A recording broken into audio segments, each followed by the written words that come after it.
Dire wave. 3. Our anthropology is not derived by human psychology or, empirical data from MIT or something like this. It's derived from the revealed aspect of what we see in Christology. And so there's no real way to diagnose man's problem and to understand man and man's anthropology, as I said, without the right theology.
Hi, Jay. Welcome. How you doing? I'm all right. What time is it in Texas? Oh, well, I'm in Tennessee, but it's 4 p.m. here. Oh, okay. Okay, there we go. Is that good? The camera? Yeah, you sound good. Yeah, looks good. Okay. Can everybody... Let me know when we're ready to go on. Yeah, we're ready. We're going now, if that's okay. That's fine. All right, we're live. Can everybody hear us good? Looks like the sound's good. And today we're going to be talking about more of the historical, geopolitical influences in the last several hundred years between East and West. Of course, we can't overlook the British Empire, right, in terms of looking at the relationship between Islam and the West. And I have with me today, of course, Sheikh Asrar Rashid. He is a pretty well-known Islamic scholar, philosopher, revered authority. And so thank you for coming and chatting with us. I know that we've talked about having a debate down the road, and I want to be fair to you and finish the books that you recommended, and I've been so busy I just haven't had a chance to. But we definitely want to have this geopolitical talk, find areas of commonality in places where we agree. So is there anything that I left out there that you want to touch on in terms of your background and who you are? And I gave a link to your Facebook there. Is there anything else you want the viewers to know about you? Yes, so I wanted to mention to our viewers, Muslims and Christians alike and others, that Jay and I have agreed to debate. The date has not yet been finalized because of certain issues with being busy with writing and whatnot. But more recently, I had an exchange with Jay, and I gave Jay some recommendations of what to read in terms of Islamic theology, Ilmul Kalam. So he is busy with reading that.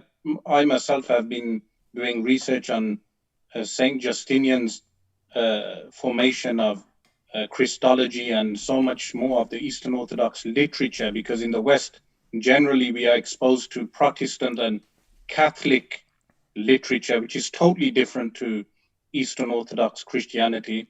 But Right. A great opening by yourself with regard to Islam's relationship with the West.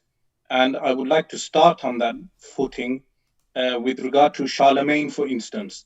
In the early days when the Muslims did conquer North Africa, we as Muslims, meaning where the terms the Turks, the Moors, the Turks is a later term phraseology utilized with regard to the Muslims, because the Turks entered Islam much later. So the earliest exposure to Muslims was with the Arab expansions into Christian territory. So from the 5 major Christian cities, Constantinople, Rome, Damascus, Alexandria, and that's 4 of the major Christian cities. The Muslims had conquered Alexandria, Jerusalem, and Damascus up to that point, later Constantinople. So as it stands today, Muslim majority area, those 4 cities are Muslim majority today. So this, of course, led to an early clash between Islam and Christianity. So the Western Christianity, which today we would say it's evolved, or you can say devolved into Anglo-Euro secularism. Right. Western Christianity has devolved into Anglo-Euro secularism, stereotype the Muslim as the more, and even the dark skin, the black African more, the stereotyping of the Muslim as being dark skinned, or Africa being associated intricately with Islam. The first clash came with Charlemagne. So even in America, you have Bill Clinton, who received the Charlemagne award, meaning, and the award is named after Charlemagne. Charlemagne and his father, both who stopped the incursions of the Arabs into southern France. So this period was the formative period of how Islam and Western Christianity, more specifically, clashed. While on the Eastern Orthodox front, you have how the Muslims entered Jerusalem. And you can probe me on that later, when the Muslims did enter Jerusalem. And I'm sure you visited the Church of the Sepulchre, the Holy Sepulchre, in Jerusalem, how the guardian of the church is actually a Muslim, 2 guardians who are Muslims and have been guardians of the church for 1400 years. There is a history to that, which many of your viewers should be made familiar of. So the inception point of Islam's relationship with the West is from that incursion into these areas, the expansionism, which now George Bush more recently stereotyped that as saying the Muslims just want a caliphate that extends from east to west, meaning total expansionism, which is untrue. We as Muslims see that as the expansion was done for emancipating Christian groups. In fact, Christians in Egypt at the time welcomed the Muslim conquerors when they entered Egypt, and the same in Syria, which was majority Christian, for 400 years plus after the Muslims had conquered Syria. And additionally, the only time the attitudes changed towards the Muslims was after the Crusades. Now, the Crusades were a Western venture, nothing to do with Eastern Orthodox Christianity. As we know, which crusade was it that which the crusade was against Eastern Orthodox Christians? Was the 5th Crusade, I think, when they entered Constantinople and ransacked the churches, killed Christians, Eastern Orthodox Christians. Those same crusaders, as I mentioned, the formative period of the relationship of Islam today with the Western world was from that time of Charlemagne up to the First Crusades. And this includes, by the way, 1066, when William the Conqueror from Normandy entered into our British Isles. At that time, it was not Britain. So the islands were, England, Scotland, Wales, and Ireland were not united. But he entered England in 1066. When he entered England in 1066, he sacked England for its silver and for its riches, for the church. And I make it clear for my Muslim listeners, the Roman Catholic Church. And we have now the Roman Catholic Pope going to Iraq and calling for peace, but not mentioning what has caused the division in Iraq. What has caused the division in Iraq during the rule of Saddam Hussein? the Christians. In fact, Tariq Aziz was a Christian. He was the one of the generals in the army of Saddam Hussein. He was a Christian. So what has caused the division? So in 1066, when the Roman Church sanctioned the invasion of England specifically, 33 years later, in 1099, a very important event occurred. What was that important event? Meaning, historically speaking, it was the invasion of Jerusalem at the hands of the first Crusaders, only 33 years apart. And when they invaded Jerusalem to take Jerusalem back for the Christian world, it was not representative of Christianity, because they killed Christians also who were residing in Jerusalem. Yeah. And the historians mention that the blood was up to knee high at that point. So I want to initiate our discussion from this inception point of how the relationship between what we know today as the Anglo-Euro world, which is Europe, mainland Europe, and America. You have Europe and America and Britain in the middle.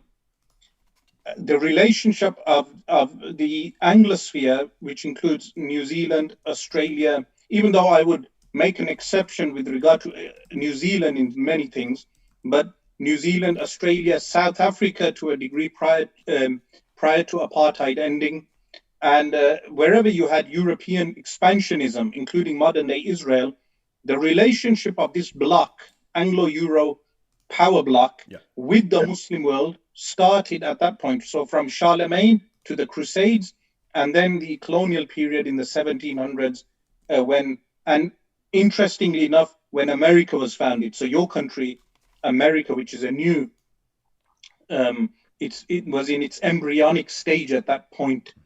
And the relationship of America in the 1700s and early 1800s was different with the Muslim world, with the Ottomans specifically, than what it is today. What led to this, and how was America led down the route that it has been led down, meaning with its foreign policies? The founding fathers, or the American people at that time, had total different attitudes towards the Muslim world, but now the attitudes in America have changed. So this is what I wanted to start our discussion on today.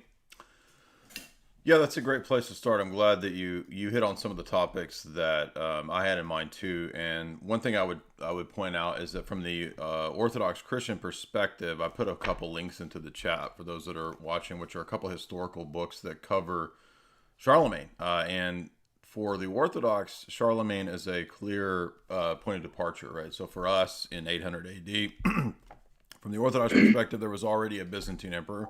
And so the idea that the Latin Church would anoint in 800 AD a separate emperor for the West, really, unfortunately, within a few centuries under the Frankish papacy, becomes a tool of politics. It becomes a geopolitical tool. And this is one of the nuances of history, is that in many, many cases, religion, unfortunately, does become a tool of some political leader. I'm not saying that there should be no relationship between religion and politics. Orthodoxy does classically affirm that relationship, that God is Lord of politics as much as he is the Lord of the religious realm too. So that is also a Protestant deviation, ultimately, that has its roots in European papal humanism, the divide between the secular and the sacred realm. For us, that doesn't really exist classically, but just to emphasize again that it is important to remember that in the Orthodox perspective, we see ourselves as continuing the legacy of the Byzantine Empire in terms of the philosophy and the theology. So I'm not saying that we have some secret Byzantine emperor somewhere, but obviously if you look at the czars of Russia, they're kind of taking on the mantle of the idea of a divinely anointed political a king who rules under God. So that's one misconception that a lot of people have about. They'll conflate Western Christianity, even amongst liberal variants of Orthodoxy. They'll think that Christianity is somehow a religion that posits that God shouldn't be the king of politics. He should be, and he is. Now, whether people live up to that is a different question. And again, I would definitely just stress that it is correct to go back to the medieval and Renaissance period to look for the divergence between East and West in Christianity. And it's not just a philosophical debate between, do Orthodox accept the Pope? Do we do that? It's also these geopolitical factors that, for example, not too long after the schism, the Western Church goes into what's called the Great Western Schism, where you have three different popes. You have the Avignon Papacy, where the papacy moves to France, and you get these three different claimants, people all claiming to be the Pope, the true Pope.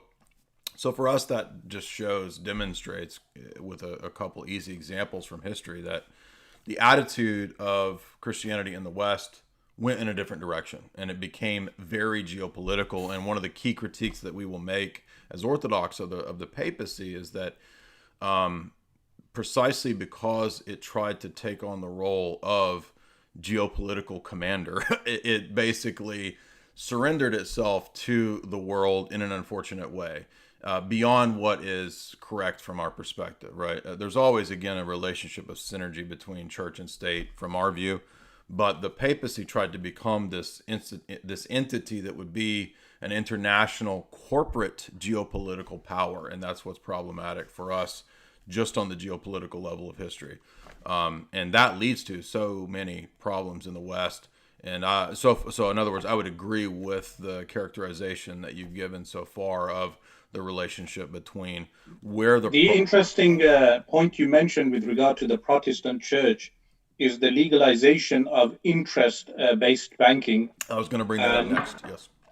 And how the world economy today is based on interest-based banking, as well as with Islam. In Islam, we have a political system, which, of course, many of you are aware of, and which is known as the Caliphate.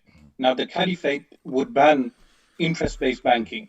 So that's the first clash for allowing any Islamic self-determination in Muslim majority countries. So if there was self-determination economically in any Muslim country today, where the Muslim groups would rise to ascendancy, they would one of the first things that they should be doing is banishing interest-based banking. And we know that the effects of the IMF loans on developing countries or the abused world, the slavery, the modern slavery, and the corporation taxes, the corporations, and the amount of human abuse or human trafficking that occurs just because of interest and interest-based banking. So the roots of modernity, of the postmodern world, and what we have, the power structure that we have, which is pure expansionism, not only for land, but pure expansionism for wealth and plundering different nations. It happens to be that the Muslims are majority in those places where those resources are found. So in Arabia, for instance, oil is found. Throughout Turkey, Syria, Iraq, all these regions are full of resources, and the Muslims happen to be the majority people in those areas. And they have a 1300-year-old caliphate that ruled in that region. So the caliphate lasted 1300 years, a system of governance, and it came to an end with its clash with Britain. So your initial question with regard to Islam's relationship with colonial Britain, that started from the time of the Crusades. But I mentioned Charlemagne to bring in how the Normandy thinking entered UK. At that time, it was England, and you had the Normans ruling England and forming what we have today, the royal family and the ruling elite. That most of the English barons and landowners are from that period of time, right? Meaning the invaders from France. So this talk of being English, they are not originally from the island itself. They are from Europe. So the Anglo-Saxon people, power was removed from them, and they would look down on the Anglo-Saxon people. So from that time, 1099, until now, the foreign policy has changed towards the Muslims and the attitude towards Muslims. So we have the development of this during the colonial period. So that's where we enter the dismantling of the Islamic Caliphate and how that occurred. So, which goes hand in hand with the founding of Zionism. So, in the 1800s, you had Theodor Herzl, the founder of Zionism, attempting to buy land from the Ottoman Caliphate. So, he offered Sultan Abdul Hamid II coins. The interesting thing that the currency was gold at that time. Mm-hmm. So he offered thousands of gold coins for Palestine at that time. So the project Palestine or the project Israel, the inception of that was in the late 1800s, which coincided with the founding of the body of Ramesses II. So the body of Ramesses II, the body of Pharaoh, who was the tyrant who persecuted the Jews, as told in the Bible and told in the Quran, his body is found in the period when Zionism as a philosophy is formed in the UK, and you would know of the role of the Rothschild family with regard to the finding of Zionism, and then the Balfour Declaration in 1917, when Lord Balfour just wrote a note to Lord Rothschild, Nathan Rothschild at that time, declaring a Jewish homeland which was yet to be found. So the project Palestine, the roots go back to the Crusades. So the Crusades had not finished. This is from a Muslim perspective. The Crusades had not finished from 1099 up to 1917. The Crusades had not finished, and Jerusalem was captured by the British at that time. And there was also an alliance between the British and the Zionist Jews in Palestine for espionage. There is literature written on espionage, Jewish espionage for the British, for the colonialists in that period. And there was collusion also in so many things. That recently there was a report, a leak of incidents that occurred where there was clear collusion between the Jewish Zionists and the British colonialists at that time, which was unknown to the public. So that has become, meaning if you claim such things at that time, like Hitler's fire of the German Parliament, if you claimed at that time that there was collusion, then you would be the term conspiracy theorist is more of a recent, it has come into common parlance more recently. But decades later, this has been determined as being fact. So the development of British espionage into the Muslim world and utilizing different factions to fight one another, to disintegrate any governance in those lands. And it continues today with Blackwater operations and other things. Sure, exactly. One thing I would say about that is first that when it comes to usury, it's interesting because usually this is talked about in terms of the Talmud, and certainly the Talmud and the traditional medieval Jewish mindset believed that usury was something that could be done. But the power structure in the West wasn't Jewish, right? The power structure was papal. And when you get to the Renaissance papacy is where you actually begin to see what had formerly been rejected even in the Latin West of the church, right? So from the Orthodox perspective, the church is united for the first 1,000 years. And then in the second half, when it's split, the West went its own way. It's ironic because the papacy, right, makes all these innovations. They actually begin to adopt and promote usury. And so if you read Hoffman's book on usury, he notes this point. And so ironically, it's actually the papacy that got usury going in the West because they were the power structure, right? They had the power.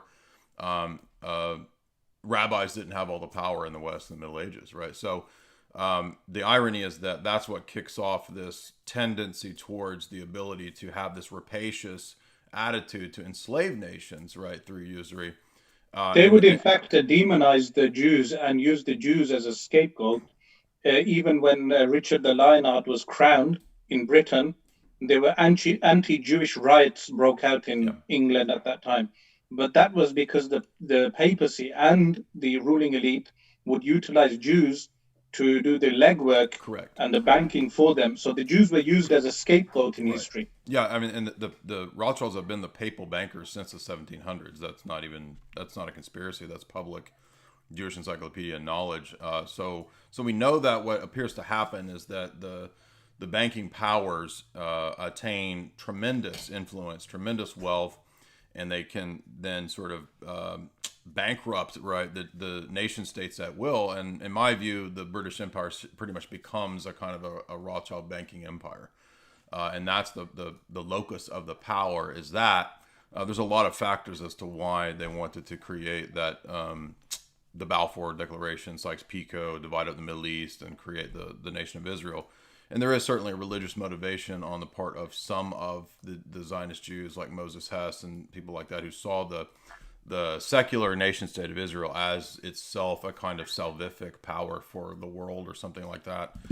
So even secular Zionism still had these kind of religious roots and presuppositions. But all of that just to say that, yes, that is correct. And then the establishment of the state of Israel, I viewed it as what it was supposed to be, was an outpost for the British Empire in the Middle East, right? It would be this place that they would set up, right, for the advantage of the families like the Rothschilds that supported that, but it was also going to be this kind of intelligence outpost, and that kind of the Jews in Israel got tired of that, and so they had the King David, right, bombing and that kind of stuff, and so they got tired of the imperial, right, situation, and then Israel kind of rose to be powerful on its And own. what it's become now is an Australia type illegal rulership of land, Yeah. which does away with the indigenous peoples and kills the people. And what happened with the Aborigines? Now they make 2 to 5% of Australia, and the land initially belonged to the Australians. So from the time when Captain Cook landed in the late 1700s, the Aborigines were free people roaming that place. But what's happening in Palestine, claims are being made that there is no Palestinian identity because there was no Palestine before the formation of Israel, which technically it is true that there was no nationalistic Palestine. That's because it was the territory of the caliphate. So there was a caliphate ruling Palestine in which the Palestinians were subjects of the caliphate. So to say that there was no Palestinian state, this is what Israelis are indoctrinated with today. So they're indoctrinated with a few other things additionally, that there is no mention of Jerusalem in the Quran. If you ever discuss with an Israeli, they will tell you there is no mention of Jerusalem, in order to tell us that there is no importance of Jerusalem in Islam, therefore occupation of Jerusalem is justified. Well, I understand the line of argumentation that they have. I'm not interested in defending that line of argument, but when we have our debate, I will ask the question about what exactly is the relevance of the temple and Jerusalem in terms of the Quran. But maybe that's for a different time. But one question I would ask is, I read multiple books on kind of an intelligence perspective analysis of the way that British intelligence would utilize different groups like the Muslim Brotherhood. And one thing that comes up is that there was a very sort of cynical attitude by some of the kind of higher level neoconservative think tanks and people at the Rand Corporation who thought it would be a good idea to hop upon the idea of crusade. And so when George Bush and people like that talked about a crusade, I think they meant it in a kind of a cynical way. I don't really think they believe in a religious attitude to this stuff, unless they believe in some kind of dark religion, perhaps. But would you agree with that? That the approach of the neoconservative. Interestingly, after Tony Blair, he left the UK and he became the peace envoy to the Middle East. So after the wars in Iraq and Afghanistan, he became the peace envoy to the Middle East. He went to meet the Pope and he declared himself as a Catholic. So whether he actually believed in those wars as a religious war or not, it's something that is between him and God. Well, what I'm saying is that I mean the motivations and actions of these people typically doesn't match up to what they claim, right? George Bush has always claimed to be some kind of evangelical Christian, but I mean I don't think there's any real evidence to support that. And I guess what I'm getting at is that don't you think that it's typical whether people claim to be Christians or whether it's people in Islamic circles in history, doesn't there tend to be the idea of turning those things to purely political ends is I guess the question I'm asking. Yes, so that again, human needs. One of the human needs is a race for resources. Mm-hmm. So, because of those resources, justification is sometimes needed in order to validate an unjust war. And that is what has occurred in the past, whether it's religious wars or uh, atheist wars, like with communism. Mm-hmm. You mentioned the Islamic Brotherhood and how organizations were utilized Right. by British intelligence. Right. With regard to that, the Islamic Brotherhood, firstly, it was founded by a Sheikh Hassan al-Banna, who was a sincere Muslim. He was a sincere Muslim. Why sincere? In the sense that he lived in the post-caliphate time where he saw the undermining of his country, Egypt, from, remember, the French initially invaded Egypt in the late 1700s. So when Napoleon invaded Egypt in the late 1700s, you had the founding of the Rosetta Stone. The Rosetta Stone was found, in fact, by Napoleon's soldiers, and then the British took hold of the Rosetta Stone, and it lies in the London Museum today. Yeah, I've seen it. Then you had the British takeover from the French, and you had the likes of Lord Cromer and other characters in the British play that ruled Egypt at that time. And what they did is meddle in religious affairs of Egypt. And this included undermining the authority of the main religious university in Egypt, which is Al-Azhar al-Sharif. Al-Azhar in Cairo is the most authoritative Islamic university, reformulated by Salahuddin al-Ayyubi, Saladin. So Saladin reformulated the university. He didn't find he wasn't the founder of the university. The university was founded by the Fatimi dynasty, a Shia dynasty prior to him, but then he reformulated it as the main center of Sunni learning. So the British, when they meddled in Egyptian politics, they did that also with, for instance, cotton growing. People were forced to grow cotton. Why? So that the cotton can be utilized for British uniforms, for the British Army. But the Egyptians wanted to utilize the land for growing wheat and food and for their livestock.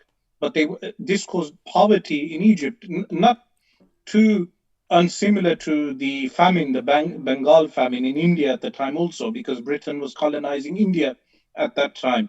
So what Britain did is it meddled in religious affairs by placing even Freemasonic shuyukh, who were scholars, clerics of Islam, ostensibly, but they were a part of Masonic lodges that had been found in Egypt. So when the British entered these areas, they not only undermined the religions of the people of those lands, they also opened Masonic lodges in those places, recruiting the influential people. Right. So at the turn of the 1900s, you had the likes of Muhammad Abdu.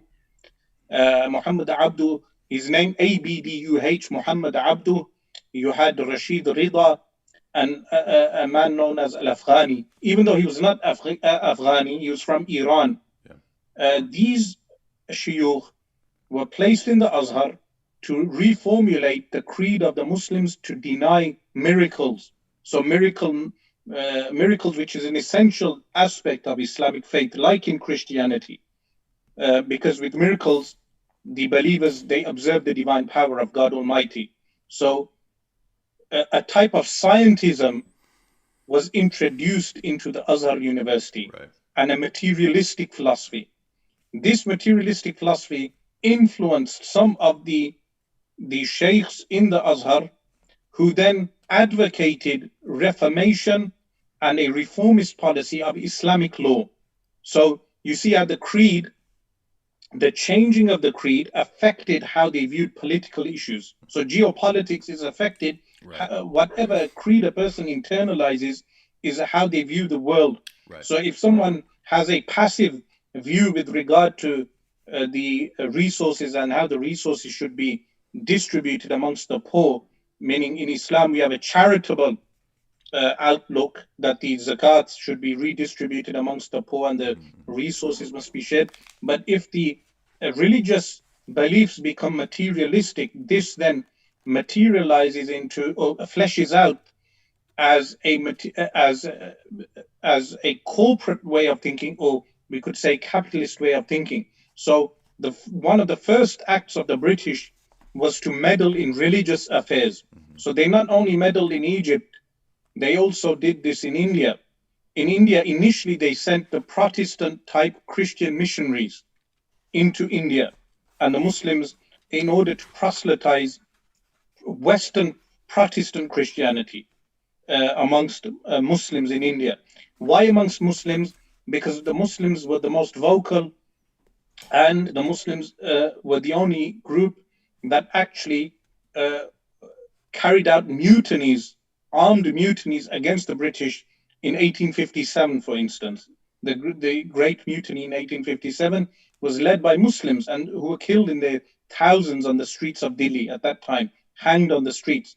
So to undermine the Muslims, they needed to replace their religious beliefs with an alternative. Initially, the alternative was Protestant Christianity. And as you mentioned, Protestant Christianity is as Christian as George Bush. So it had no effect in the Indian subcontinent. In fact, the scholars of Islam, the book Izharul Haq, which was a Muslim polemical book against Christianity, was written in that period. And the author was exiled from India and sent onto the Andaman Islands. And then he moved from the Andaman Islands, he was permitted to go to Arabia. Now, in that period, aside from setting up certain shuyukh who would tamper the creed in Egypt, new religious groups were founded in India at that time. So new sects and new cults. So America is not the only land of cults. You have cults in other parts of the world as well. New cults were founded and they were planted within the Muslim community at that time to undermine any Muslim political agitation. So the Brotherhood, the Islamic Brotherhood, was a reaction to the British policies in Egypt. So Hassan al-Banna was a sincere Muslim who wanted to return the Muslims back to their former glory. But what we observe from the 1930s onwards, after the passing away, later after the passing away of Hassan al-Banna, there was political interplay between Islamic political groups in the Middle East and the regimes.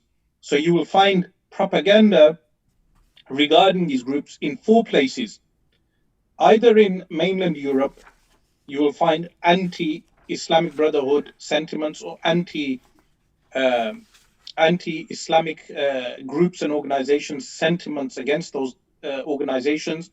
In America, in Israel, but the fourth one is the Middle Eastern regimes. Wherever a Middle Eastern regime rules, you will find, with the odd exceptions like Qatar, for instance, which works hand in hand with the Islamic Brotherhood. But this interested me for a while, why I could understand why the regimes, they do not look in eye to eye with the Islamic Brotherhood. But why America and Europe, mainland Europe and Israel, you'll find the common denominator.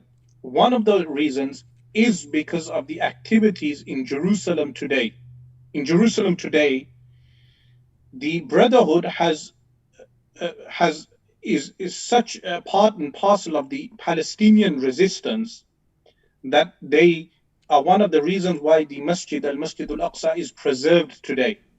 So you have these shuyukh who are part of the Islamic Brotherhood, like Sheikh Ra'id Salah, who is in exile from Jerusalem by the Israeli authorities. But Ra'id Salah has good links with the Palestinian Jerusalem people and the Islamic Brotherhood with organizations like Hamas, who become a part of the Palestinian resistance. Now, to undermine the Palestinian resistance, you would have to undermine the Islamic Brotherhood. And this is why when the elections were won by the Islamic Brotherhood in Egypt after the so-called Arab Spring, that was not good news for Israel, because the Gaza pass, the Gaza is the largest prison on earth, and the pass between Egypt and Palestine is Gaza. It's barred by the Israelis, so goods cannot enter Gaza. That pass would have been opened by the government in Egypt at that time, which was an Islamic Brotherhood government. So the Islamic Brotherhood has its friends and enemies. And most Muslims are neutral towards the Islamic Brotherhood. But myself, for instance, I lived in Syria, and the Syrian regime is absolutely opposed to the Islamic Brotherhood because of the events in the early 1980s, which they saw as foreign agitation. And this is where you have the claims that the Islamic Brotherhood has been utilized in order to agitate civil war in countries like Syria. So in the 1980s, you had the events in Hama, and then recently the so-called Arab Spring, and the revolutions, attempt at revolutions, and the civil war in Syria. So they see the Islamic Brotherhood, because the Assad regime, for instance, they also have propaganda. They say that the Islamic Brotherhood is a foreign tool. They claim that the Islamic Brotherhood is a foreign tool. Right. But when you talk to members of the Islamic Brotherhood, they say Assad is a tool for foreign agencies also. But the reality is much more nuanced. The reality is much more nuanced. I'll break this down for you. In Syria, the majority population is Sunni. So they make up 80% of the population. The rest is 10% Christian, and then the Druze and the Nusayris. Now, the Nusayris are known as the Alawis, from which Bashar al-Assad hails, even though he himself claims to have adopted mainstream Sunni Islam. So with the repression of the people, the 80%, the Islamic Brotherhood is seen as a political alternative by that some of those people in that majority, not all, but a large segment of the majority population see the Islamic Brotherhood as a replacement for the Assad regime. So when there is a clash between the Assad regime and the Islamic Brotherhood, the Assad regime claims that the Islamic Brotherhood is a foreign agent, and the Brotherhood will claim that Assad is also a foreign agent. But in reality, it's a localized political clash, which personally, I do not see either side as foreign agents. I do not see Bashar as an agent of Israel, and neither do I see the Brotherhood as an agent of Israel. But both sides can be agitated enough or equipped, like you had the fighters, some of these foreign fighters that entered Syria, they were equipped by people, and some of them were treated in Israel. So they were taken over the border in the Golan Heights in Julan, and they were treated by the Israelis. So this is where this gives credence to the claim.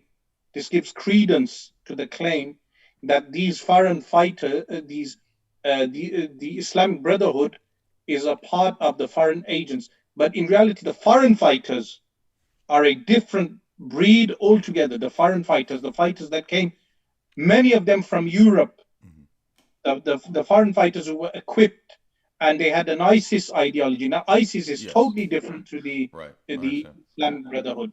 So the Islamic Brotherhood has its history, it has its ups and downs. Anwar Sadat was killed by a member of the Islamic Brotherhood, but he was also a part of the Egyptian army. You can say this is like the American within America, you have people who are nationalists, who are a part of American identity, but they will have a strong Christian identity. And then you will have secular people within America, and both of them clash. Right. One of them will claim one is a communist.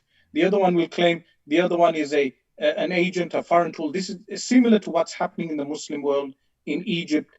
It's not as simple as saying the Islamic Brotherhood is funded by foreign powers, even though Hamas, just one point with regard to Hamas, Hamas was initially in the 1980s allowed to act in the Palestinian territories by the Israeli authorities to undermine the PLO. Right. This does not mean the essence of Hamas, Sheikh Yassin and the founders of Hamas, that they were insincere or that they were not sincere to Islam or they were not sincere to the Palestinian cause. It's just the Israeli policy at that time was to allow them to be active within the Palestinian territories in order to undermine the PLO. But later, this policy turned against Israel, because when Hamas won the elections, this was a disaster for Israel.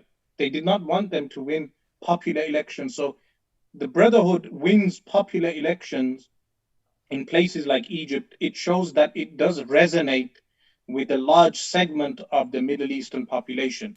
Straight away in Egypt, it was replaced with Sisi. So now Sisi rules with an iron fist, but he imprisoned the leader of the Muslim Brotherhood and he killed many of their members. So, but going back to the origins, do you disagree with the account that some historians have given that al-Afghani himself was a British Secret Intelligence Service agent? Yes, so what I mentioned with regard to al-Afghani, Abdu, and Rashid Rida, they were not the founders of the Islamic Brotherhood. They were infiltrators in the Asrar. I see. They were infiltrators in the Asrar, which I cited that as an example of how the British attempted to meddle in religious affairs within Egypt. Within Egypt at that time, Hassan al-Banna was a distinct individual to those individuals that you mentioned. But al-Afghani was definitely an agent provocateur, a member of Masonic lodges by admission, meaning it's not even conspiratorial. Exactly. Right. By admission, al-Afghani was a Freemason. Now, this is in a period when, right after this period with the establishment of the Saudi family, right, by the British Empire as the attempt to kind of control a caliphate. How would you characterize the Saudi branch of stuff and the figure of like a Bin Laden type of character? I mean, do you see that as really married to the Western power structure, the Anglo-American establishment, and perhaps even in the case of Bin Laden, the CIA?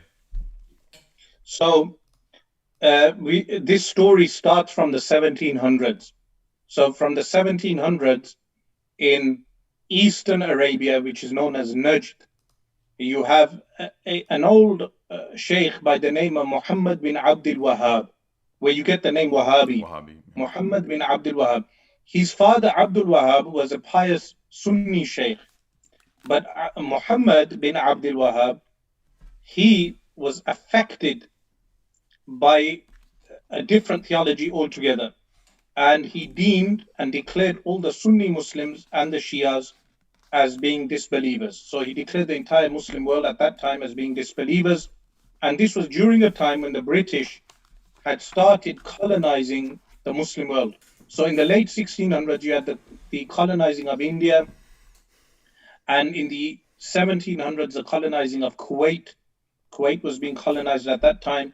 Muhammad bin Abdul Wahhab led a religious Protestant type movement in the heartland of Islam, which is the Arabian Peninsula, which was governed by the Ottoman Caliphate at that time. A caliphate that had good ties and relationships with the world, how during the potato famine in Ireland, the Ottomans were the ones who sent aid to the Irish, and they sent ships to Ireland in order to alleviate some of the famine that the Irish were suffering. Queen Victoria stopped those ships. These were the types of foreign policies that the Ottoman Empire had at that time. Muhammad bin Abdul Wahhab led a zealous religious movement which became known as Wahhabism at that time. He made an alliance with a family, a clan, an Arabian tribe known as Al Saud. Al Saud, which is Saudi, which in English we say Saudi, and Saudi Arabia, by the way, Arabia prior to the Saudi dynasty was just known as Arabia, and it was under the Ottoman Caliphate. Saudi today is the only country in the world named after a family, Saudi Arabia, even though the actual name of the place is Arabia. The alliance made with the Saudi royal family was the first secular alliance made in the Muslim world. Why was it secular? Because in the Muslim world, the Caliph was the authority, a political authority and religious authority.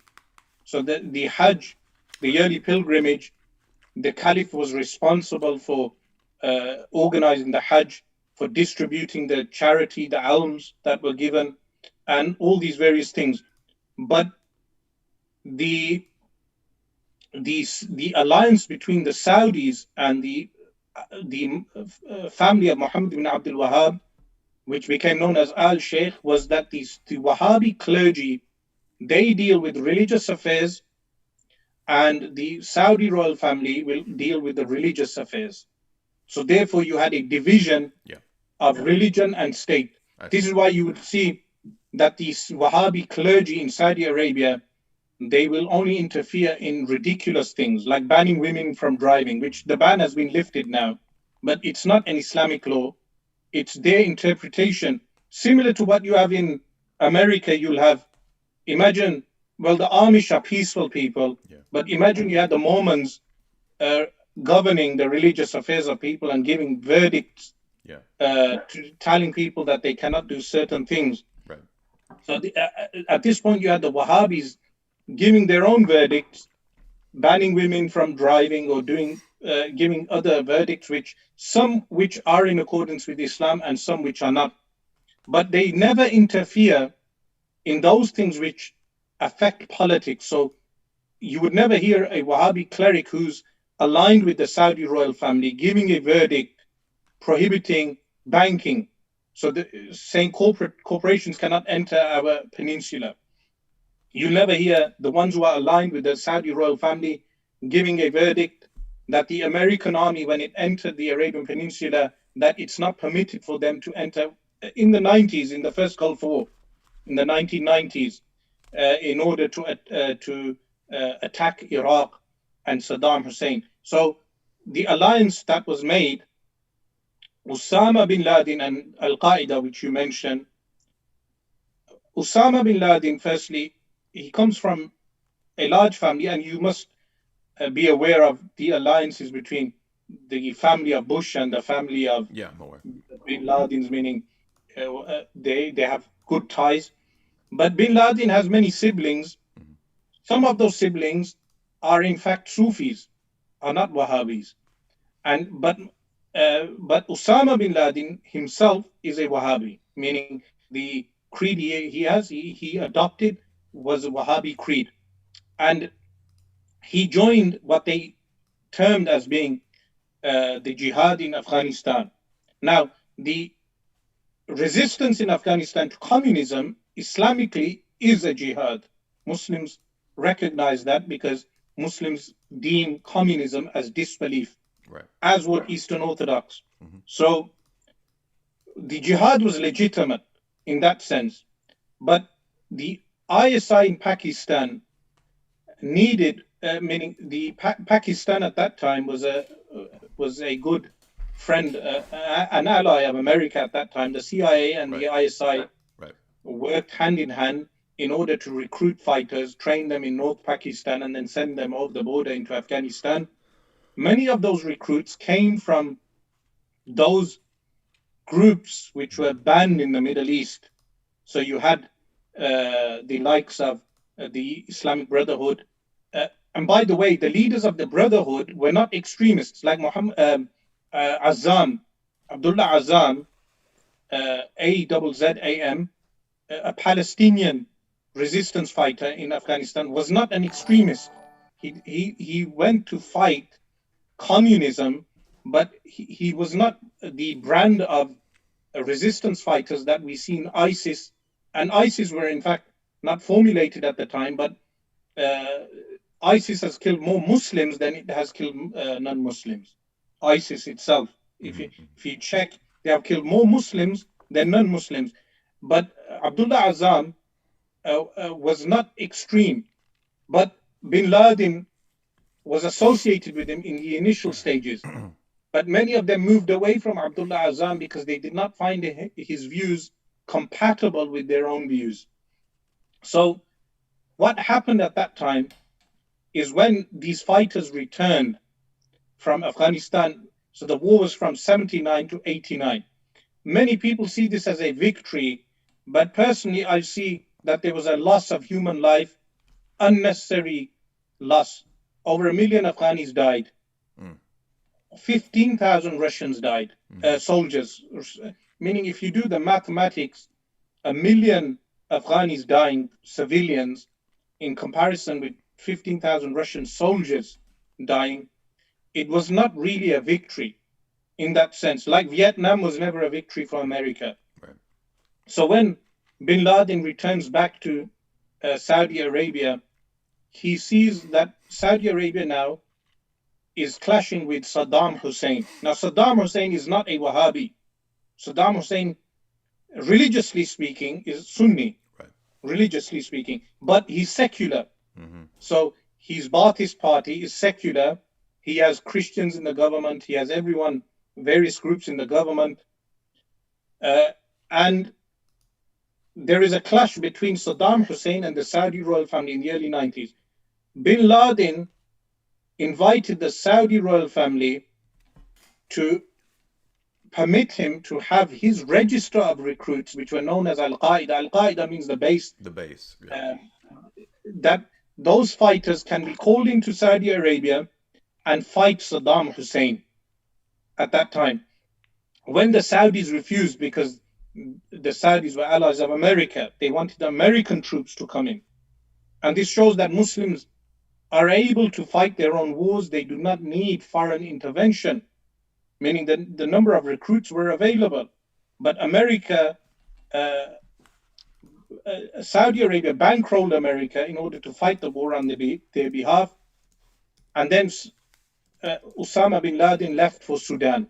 So his history in Sudan is well known. And then the pharmaceutical buildings were bombed by Clinton, I think in 1998. And then he moved to Afghanistan. And then we had the 9/11 events. But bin Laden ideologically and theologically was a Wahhabi, Right. had Wahhabi doctrine. And then later what we saw is that the ISIS group was a Frankenstein monster created from that period. Right. Yeah. And the space for them to create what they call ISIS, meaning Islamic State, which we wouldn't recognize as an Islamic State, that territory which they carved out in Iraq and Syria, they were only able to do that because of the invasions in 2003. Meaning if America had not invaded Iraq in 2003, and if the revolutions or the Arab Spring, the fighters were not armed by foreign powers, then there would have been no space for a group like ISIS to activate itself in that region. So ideologically, the story goes back from the 1700s all the way up to 79, and then from 79 to 2001, and then 2001 to more recently 2014.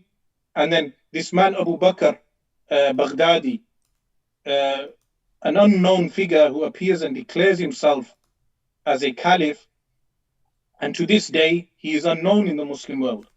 And then now we are in 2021. These are all the historical events that have transpired. Right, but I guess the direct question was more so about what usage bin Laden could have been to Western intelligence, and I say that because there is a significant amount of evidence to suggest that. But let me give you another example of what I was getting at, which you kind of touched on earlier. But the former CIA operative Robert Baer stated, for example, at the bottom of all this was a little dirty secret in Washington, and the White House looked on the Muslim Brotherhood as a silent ally, a secret weapon against communism. Covert action started in the 1950s via the Dulles brothers, Allen Dulles, right? Allen at the CIA and John Foster at the State Department when they approved of Saudi Arabia's funding of the Egyptian Brotherhood against Nasser. As far as Washington was concerned, Nasser was a communist. He had nationalized Egypt's business industries, and including the Suez Canal. The logic of the Cold War then led to a clear conclusion. If Allah agreed to fight on the side of the West, then fine. If Allah decided political assassination was permissible, that was fine too, as long as no one talked about it in polite company. Like any other truly effective covert action, this one was strictly off the books. There was no CIA finding or no memorandum that could be mentioned in Congress. Not a penny came out of the Treasury. In other words, it was not on record. All the White House had to do was to give a wink and a nod to countries that harbored the Muslim Brotherhood, like Saudi Arabia and Jordan. So I'm just curious as to how you would you agree or disagree with the take that Robert Baer has? Yes. There?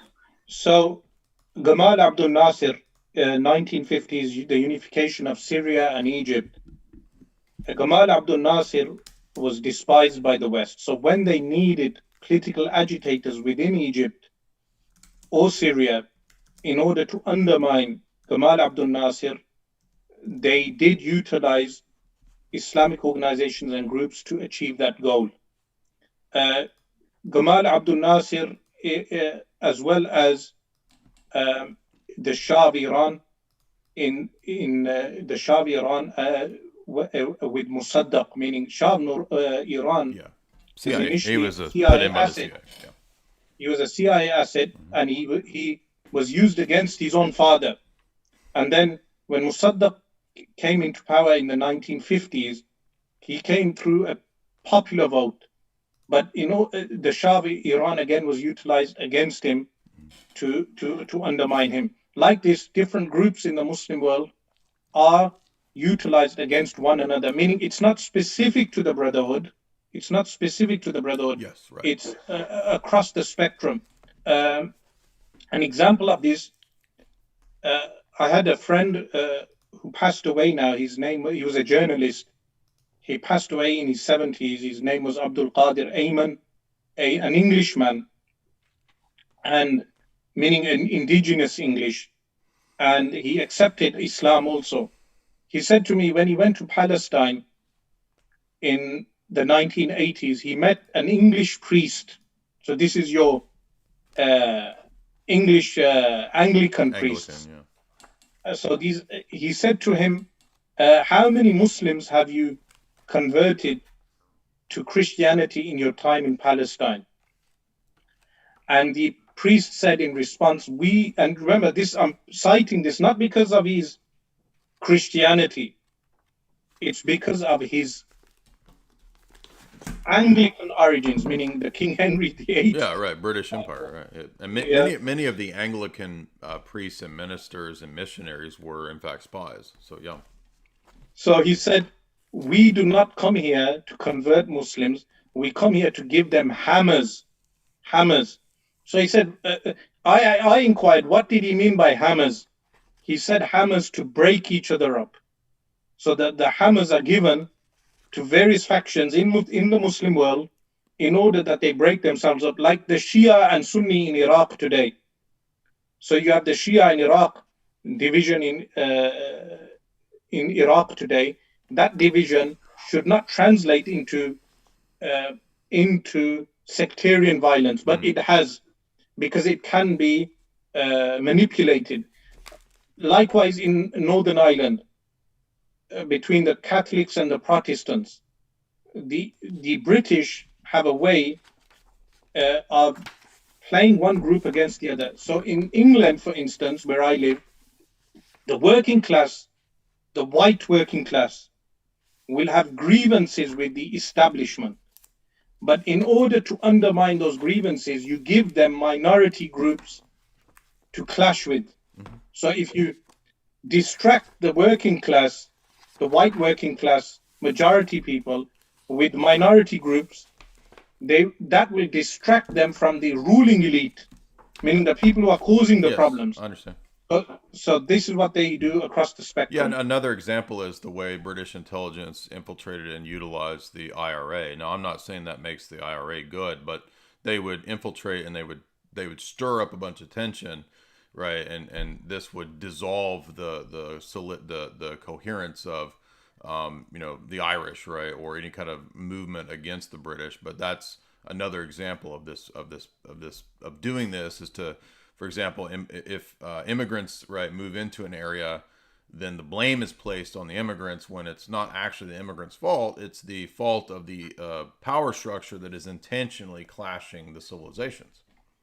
So I'm sure they do that in Texas with the minorities coming in, and the majority people will have problems with the power structure, and they would make them clash with the immigrants and the migrants who move into Texas. Well, yeah, in America, it manifests in different ways, but primarily it would be border conflicts. And a lot of people aren't aware, for example, that a big part of the poverty in Mexico is a result of NAFTA. So back when NAFTA was passed in the late 80s, early 90s, whenever that was, that caused a lot of poverty in Mexico and caused a lot of people wanting to flee Mexico to come to the U.S. And really it only benefits the Fortune 100 and the top 1%. So it's very sad that that's the way it works, but that's what happens. Another example too, I wanted to add just kind of an additional point that a lot of people aren't aware of. You're probably aware of this, but another example of this is the funding. If you look into the funding of these groups, you'll often find kind of a trail that leads to shady characters, and a lot of the Afghan war, that kind of stuff, even Bin Laden. There seems to be clear connections to the BCCI, which was a shady CIA front bank that was connected to the Iran Contra scandal. And the BCCI was really just a cutout for the CIA to funnel money to different projects. And so they have sent money in many cases before it fell apart, right, to radical organizations. Are you familiar with that? Did you know what I'm talking about? Your question was what more specifically? I was just adding. I wasn't asking a question. I was just sort of adding on to the point that if you look into the Bank for Credit and Commerce International, which was a famous CIA cutout bank, it was a way by which they would funnel money to a lot of radical organizations. So I wasn't asking a question. I was just sort of adding to your point that you were making. Yeah. So when they need to do that, they allow the pool of money reach these kind of groups. Mm-hmm. But when they need to hack away the resources, they stop funneling those funds to such type of groups. Let me ask you a question about another character that pops up sometimes. See what your take is. What about the Grand Mufti of Jerusalem? Because he seems to be an interesting character that was, as far as I could tell, a British intelligence creation. Do you agree with that? I'm unfamiliar of which particular Mufti you mean. Do you mean the one in the one that they show? Like there's always a famous picture of him shaking hands with Hitler, and he's the first one, I think. Yes, so the Grand Mufti of Jerusalem would not have existed during the time of the Ottoman Caliphate. So the Caliphate had a Sheikh al-Islam who would be the Grand Mufti for the Ottoman Caliphate. The last one was Mustafa Sabri. So Sheikh al-Islam, Mustafa Sabri, Sabri, S-A-B-R-I, he was the last official Sheikh al-Islam and Mufti of the Caliphate. Post-Caliphate, right. You have different muftis being propped up as being official muftis of different various regions, and they vary. You get good ones and you get people who may give verdicts which are totally incorrect. Well, I'm speaking of the one that is famous for the famous photo of him and Hitler, sort of making Yes, I'm an not too agreement. familiar with him, but I do remember seeing the picture with him and Hitler. And funnily enough, locally here in Birmingham, in England, we have uh, an elderly man who's met Hitler also in jail. So there's a Muslim fighter who was a part of the British army and was imprisoned in Germany, and he actually met Hitler also. So the historicity of Hitler and his meeting with various Muslims, some of the Zionists attempt to utilize that photo to undermine Palestinian resistance in order to say that the Palestinians are Right, I see what pro-Hitler you're saying.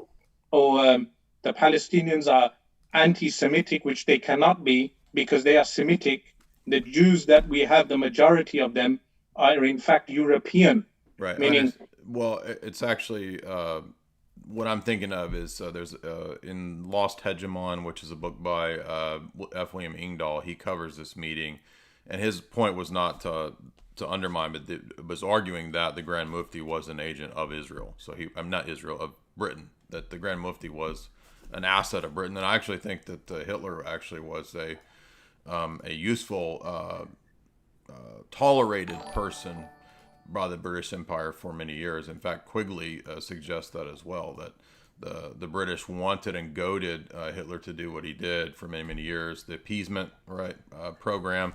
They had a secret. It's called the dual policy. There's a whole chapter in Quigley about this. That I mean, really, the Hitler functions. you're familiar with the Queen's husband Yeah. and being a part of the Nazi SS. Yeah, well, the previous king wasn't. He was a open Nazi, so absolutely. I mean, there's a very there's a lot of people that theorize. Some even go so far as to say that Hitler actually was an asset of the British Empire, which he's at least a useful tool of the British Empire. Whether he's a total full on asset, I don't know about that, but Mufti, you mean Al-Amin al-Husseini? Al-Amin that sounds al-Husseini. right. That sounds right. But I'm not too familiar with his role, but that's something to look into.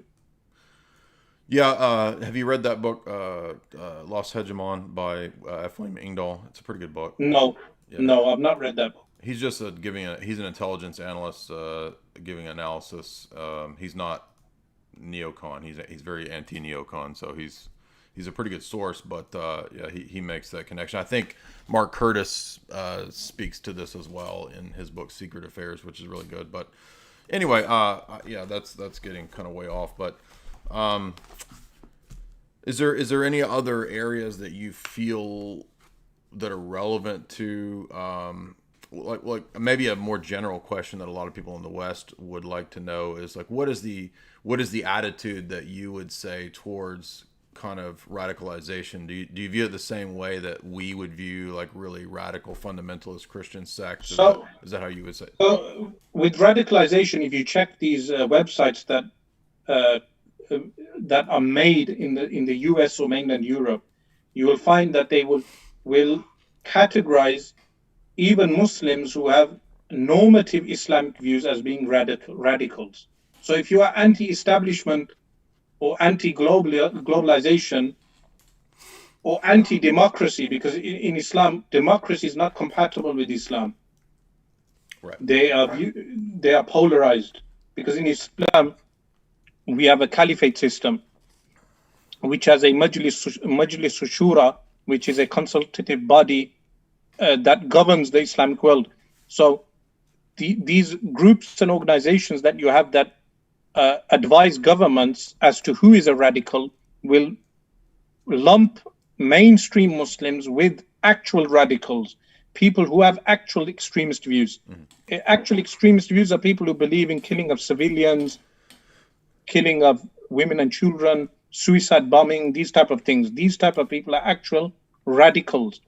But having an alternative model, presenting an alternative model of governance for the world is not radicalization according to normative Islam, meaning we propose the caliphate in the Muslim world as an alternative model to corporate capitalism to govern the Muslim world, not to govern the Western world, but the effects will resonate with the rest of the world.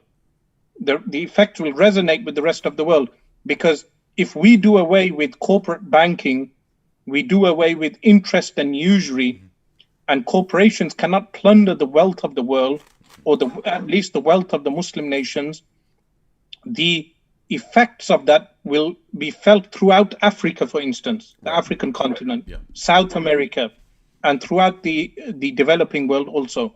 So radicalization is viewed differently in America, in mainland Europe, not Britain as much. Britain is very multicultural now, meaning London and Birmingham, the main cities, if you come out, they have a lot of interaction with Muslims in comparison with other places. So the how I would term anyone as being radical is someone who is willing to break the law and additionally to undermine the law and kill and maim people. These are people who are radicals. Mm-hmm. Let me ask you another question, just out of my own personal curiosity. The whole history of Iran is fascinating, and I know that you're not Shia, obviously, but what is your attitude towards a country like Iran, religiously speaking? I mean, is it just generally viewed as the way we would see a group that's heretical? Is it, in a loose sense, a cultural ally, or is it just really weird? Or how do you view Iran? So Iran is more complex and more complicated than we think. Firstly, in Iran, we have the Persian culture. I mean, culturally, they are Persian. That I can relate to, Persian culture and Persian history. But religiously speaking, many Iranians are actually secular. So they have a secular view. So when conversing with a secular Iranian, I may be able to culturally resonate with them and discuss things in a secular manner. But religiously speaking, the Sunni population of Iran is suppressed. So you have them in certain regions, but they mainly are suppressed. In Tehran, you may not even have the presence of Sunni Muslims.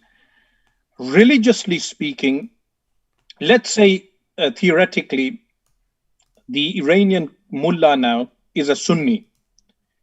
Would I say Iran is an Islamic state? So we replaced the Ayatollah Khamenei with a caliph, the way he is today. Would I say it's a caliphate? The answer is no. In fact, it's a republic, a socialist type republic. It's a socialist state, given the trappings of a Shia Islamic republic. Because when you have the words Islamic and republic, it's a contradiction. Yeah, it seems weird. Yeah. So it's like having a Christian republic. Yeah, right. Islamic republic is a contradiction, because you can have Islamic state, which is basically a Majlis Shura, a consultative body which elects a man who becomes the caliph, rules the judiciary, the military, and the economy is ruled by Sharia law. So the Sharia law governs the judiciary, the criminal punishments. And it's interesting for your viewers to know that Christians and other minorities, they govern according to their own laws. So Jay, if you were living under me as a caliph, technically I wouldn't be a caliph because I'm not Qurayshi, but if I was a judge, I would say to you, you now live according to your Christian law. The state will very rarely intervene in the Christian community. So they'll take the jizya, which is the tax, a very small amount, less than the amount they take from Muslims. So Muslims are taxed more. They'll protect the Christians, but they will say you have your own courts, your own judges, and you rule by your own law. For the most part, the state will not intervene. This is why even in Muslim countries, the church bells ring openly. So in Damascus, you won't get the adhan openly in Britain, in America, in other places. Additionally, it's prohibited for Muslims to preach to Christian children. We are not permitted to preach. to Christian children. Christian children are banned from reading the Quran. They cannot read the Quran. Not only Christians, other minorities. Their children are not permitted to read and study the Quran. So if we had a curriculum, one curriculum is not enforced upon all, like Western capitalism, Western capitalist states. We have one curriculum for everyone. In a Muslim country, the Muslims study a Muslim curriculum. The Christians will have their own curriculum. The Hindus will have their own curriculum. They are autonomous within the caliphate. So this is something very rarely mentioned by CNN or Fox News. So Iran, for instance, is not governing like the way a caliphate would be. So I would see Iran as more of a secular, socialist state with the trappings of Shia Islam, of Shiaism, because there's no such thing as Shia Islam. There's only Islam, but of Shiaism. So it has the trappings of Shiaism, but it's really a secular socialist state. Interesting. Gotcha. Well, we've gone for a good while here. This has been a good conversation. We've gone for almost an hour and a half. So we'll go ahead and take the questions from the audience here and see if we get some interesting comments here. Now, there was a comment from last night's discussion on that atheist debate that I missed. Let me see what that was. Somebody said, have you read the book Freemasonry Unmasked by Monsignor Dillon? Yes, I have. That was Copenhagener, $5. Yeah, I read that many years ago. It's a, kind of a typical approach that a traditional Catholic would write about Freemasonry. It's what you would expect. It's not a terrible book. It's kind of dated, but yeah, it's worth reading. Dyer Fanboy, $30. Dyer lives live every day. The nerds are eternally grateful and grateful to you. Greetings from a humble Dyerite. Well, I don't like people using that term Dyerite because, I'm not a guru. Don't follow me. We are Orthodox. So I would just say don't use that word, but thank you for your donation. Mick Ale, $5. Thank you for doing my homework. Well, hopefully this is helpful to get different perspectives. There's definitely a lot of insight geopolitically where we would agree with Sheikh, Asrar, Rashid. So you're getting some different perspectives. I hope you guys appreciate that. And I don't know exactly. We'll come up with a date in the next in the near future as to when we can set up our full-on formal debate. It will be a formal setting. It won't be an informal debate. But today we just wanted to kind of talk about geopolitics and look at the relationship between religion and intelligence world. Big Balla, $3. How do I find the Fortune 500 companies that support socialism? All of them. I mean, pretty much most of them. So I can easily solve that question for you.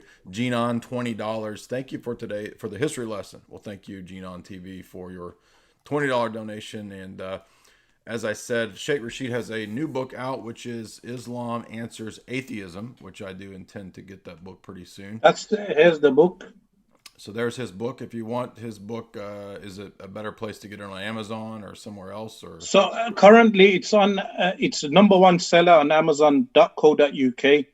I knocked Sam Harris off the first ranking. Sam Harris from America, and Darren Brown, another atheist from the UK.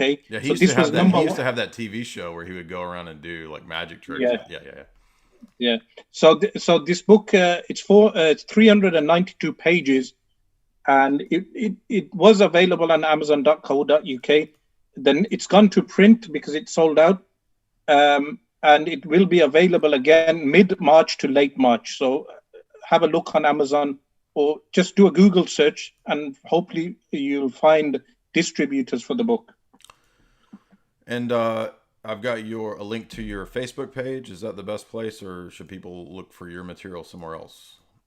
So there's a YouTube page as well, Asrar Rashid Official. Okay. That's a YouTube page. And any videos of mine, you can find them on Asrar Rashid Official, also the Facebook page. And hopefully in the future, your debate will, inshallah, God willing, I'm sure most of your American audience are familiar with, inshallah, from Rambo 3 when he fights the Russians. Well, he teams So up with the Mujahideen, doesn't he?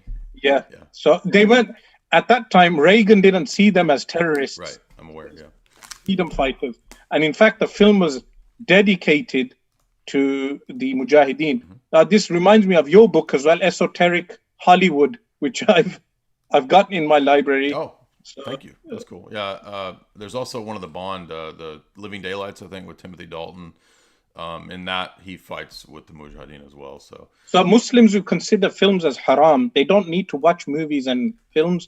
They can get books like Esoteric Hollywood, and they would need to read through that and know about films like Eyes Wide Shut and whatnot, which contain haram, prohibited things. But by reading the book, you don't need to watch the movie itself. It tells you what the meaning and the degeneracy in Hollywood is all about. But yeah, so everybody, if you want to, you can check out and follow his work. I'll add his channel as well. And then I think we did decide on a topic for, it was something, was it Trinity and Incarnation? Christology? So what was the debate, Christology, so Eastern Orthodox Christology, okay, not the other sect, and the divine attributes in Islam. Yeah. So which one of them is representative of the true God? So we both believe in one God, but what the debate was revolving around, the Ash'ari creed or the Sunni mainstream creed versus the Eastern Orthodox creed, and how the Eastern Orthodox view Jesus. So that is an upcoming debate, inshallah, God willing, that we will have that debate. Yeah. And I'm sure your audience and my audience will be waiting and anticipating that debate. Yes, and I am multiple chapters into the Sanusi or the Sanufi book. Yes, Sanusi Creed. Yeah. So the Sanusi Creed. Just to tell some of our listeners, I gave Jay to read Sanusi Creed, Taftazani's Creed, Joanni's Creed, so many various books. Yes, yeah, I've got those. All right, everybody, thank you for today's show, or thank you, Sheikh Asrar, for coming and having this discussion. Appreciate it, and wish you well, and we will talk again soon. Thank you, everybody. Thank you very much.